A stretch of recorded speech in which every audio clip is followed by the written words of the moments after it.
ये सभी मित्र कल से लेकर आज तक बोलते रहे। अब मेरी बारी आई है, तो ये मेरा मुंह बंद करना चाहते हैं, ये होने वाला नहीं है। और अगर संख्या बल के आधार पर ये करने का आप प्रयास करेंगे तो हमें सदन के बाहर ये विचारों की लड़ाई ले जाना पड़ेगी।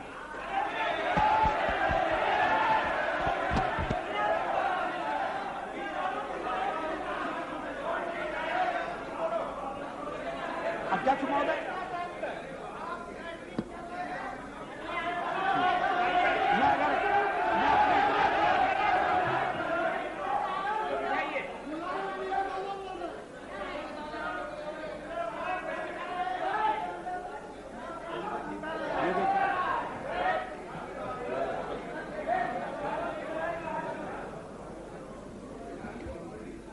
अध्यक्ष महोदय, मैं फिर प्लीज जहां से मैंने आरंभ किया था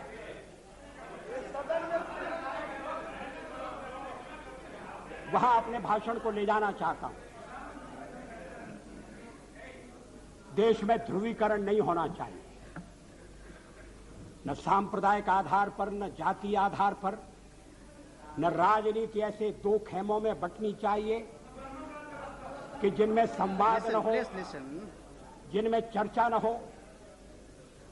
देश आज संकटों से घिरा है और ये संकट हमने पैदा नहीं किए।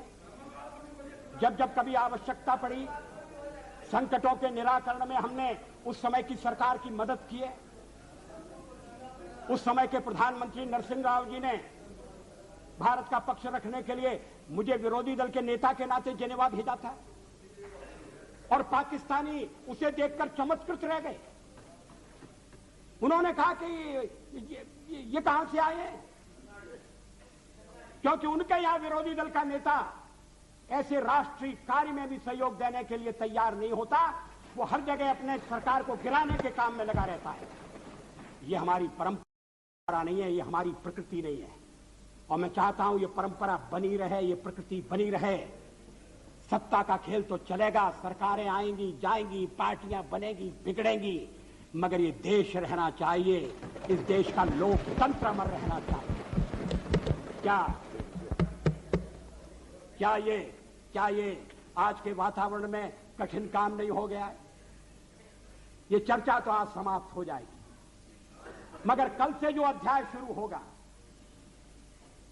उस अध्याय पर थोड़ा गौर करने की जरूरत है। ये कटुता बढ़ना नहीं चाहिए।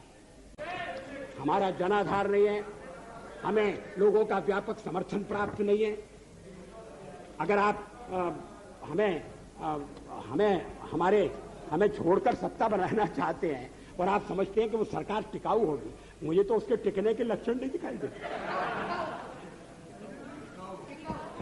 वो पहले तो उसका जन्म लेना कठिन है, जन्म लेने के बाद जीवित रहना कठिन है और ये सरकार अंतर विरोधों में घिरी हुई देश का कितना लाभ कर सकेगी, ये एक प्रश्नवाचक चिन्ह है। हर बात के लिए आपको कांग्रेस के पास दौड़ना पड़ेगा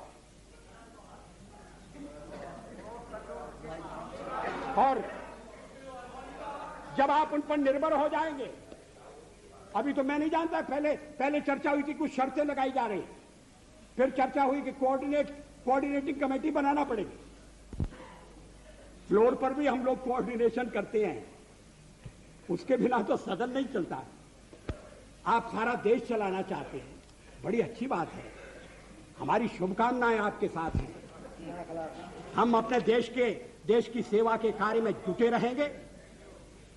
हम संख्या बल के सामने सर झुकाते हैं और आपको विश्वास दिलाते हैं कि जो कार्य हमने अपने हाथ में लिया है वो जब तक राष्ट्रीय उद्देश्य पूरा नहीं कर लेंगे तब तक विश्राम से नहीं बैठेंगे, तब तक आराम से नहीं बैठेंगे।